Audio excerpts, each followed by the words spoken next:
Hoje é quarta-feira. Saiba quais são os principais destaques de Minas Gerais. Fique bem informado com a Mirte Notícias. Minas Gerais chegou a 313.032 casos de infecção pelo novo coronavírus desde o início da pandemia. Desse total, 278.272 já se recuperaram e 26.949 seguem em acompanhamento médico. Os dados são do boletim epidemiológico da Secretaria de Estado de Saúde, divulgado na manhã desta quarta-feira. Além do atual cenário, o informativo divulgou 2.908 novos casos e 107 óbitos que foram notificados ao órgão nas últimas 24 horas. Com a atualização, o número de pessoas que morreram chegou a 7.811. Botumirim, Camacho, Cedro do Abaeté, Pedro Teixeira, São Tomé das Letras e Veredinha são as 6 cidades mineiras que ainda não registraram nenhum caso da doença. Os outros 847 municípios já tiveram pelo menos uma notificação. Deles, 619 contam com alguma morte. A cidade com maior número de casos é Belo Horizonte, com 42.242. As mortes na capital já somam 1.301.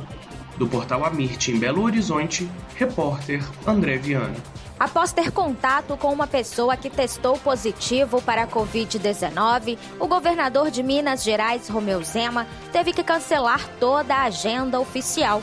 O comunicado foi feito por meio de nota divulgada pela assessoria de imprensa do governo nesta terça-feira. Zema não manifestou nenhum sintoma e aguarda o resultado do teste para retomar os compromissos. Conforme a nota, abre aspas. O governador Romeu Zema foi informado hoje de que uma pessoa com quem esteve nos últimos dias testou positivo para a Covid-19. O governador não apresenta sintomas da doença. Como medida de prevenção, ele determinou o cancelamento das agendas oficiais até que saia o resultado do teste para detecção do coronavírus. Fecha aspas. Nesta quarta, o governador iria participar da abertura virtual da Semana da Imersão da Fundação Getúlio Vargas e de uma reunião do Comitê Extraordinário Covid-19. O último compromisso do dia seria a cerimônia de apresentação do novo voo cargueiro semanal do Aeroporto Internacional de BH. 10 pontos da BR-135 ganharam 14 quilômetros de terceiras faixas entre Joaquim Felício e Augusto de Lima, na região central de Minas. A obra, que iniciou em novembro do ano passado, foi concluída neste mês. Participaram da cerimônia de inauguração o secretário de Estado de Infraestrutura e Mobilidade, Fernando Marcato, representantes da concessionária responsável pela rodovia, o Departamento de Estradas de Rodagem e a Polícia Militar Rodoviária. Segundo o secretário de Estado de Infraestrutura e Mobilidade, com as faixas, os acidentes na rodovia devem diminuir em 30%, gerando economia de R$ 3 milhões para os municípios próximos. Ainda neste ano, de acordo com o diretor superintendente da Eco 135, Marcelo Bevilacqua, devem ser implantados 21 quilômetros de faixas adicionais entre as cidades de Corinto e Augusto de Lima. A concessionária também afirmou que 110 quilômetros de faixas adicionais devem ser introduzidos até o ano de 2023 entre Corinto e Bocaiúva, com investimento de R$ 131 milhões. Além disso, a obra de duplicação da rodovia, que vai da BR-040 até Corinto e de Bocaiúva até Montes Claros, deve ser iniciada neste ano.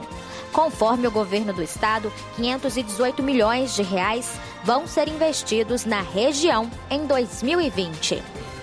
Na próxima semana, a Faculdade de Medicina da UFMG vai começar a aplicar em voluntários a vacina contra a Covid-19 da Johnson & Johnson. Até 2.000 pessoas vão poder se voluntariar.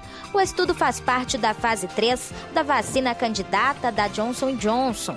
Nas etapas anteriores, foi assegurada a segurança e a capacidade de gerar respostas em voluntários sadios. Para se candidatar, é necessário ter mais de 18 anos de idade, disponibilidade para comparecer ao Hospital das Clínicas da UFMG, em Belo Horizonte, e preencher formulário disponível no site da instituição, que é ufmg.br. Segundo a universidade, haverá divisão por grupos, de acordo com as etapas da pesquisa. Além disso, não precisa ser profissional da saúde para se voluntariar. Inicialmente, a vacina vai ser aplicada em pessoas sem nenhum tipo de doença, em grupos com menos ou mais de 60 anos. Depois de constatada a segurança do produto, haverá a segunda etapa com a testagem em pessoas da mesma faixa etária, sendo do grupo de 18 a 60 anos e do grupo com mais de 60 anos, porém com alguma comorbidade, como por exemplo obesidade, problemas cardíacos e hipertensão arterial. Conforme resultados dos primeiros testes, uma única dose da vacina é suficiente. O estudo vai ser duplo cego, ou seja, alguns pacientes vão receber a vacina e outros um placebo. Além disso, nem os voluntários e nem os investigadores vão saber o que cada um recebeu. Segundo a instituição, todos os pacientes vão ser acompanhados por 24 meses e após a confirmação da eficácia da vacina, os voluntários que tomaram o placebo vão ter prioridade para receber o imunizante. Vale lembrar que essa é a primeira avaliação que a UFMG participa como centro colaborador da rede internacional para a testagem de vacina. Do portal Amirte em Belo Horizonte, repórter Patrícia Marques. Portalamirte.com.br, o maior portal de notícias do interior de Minas.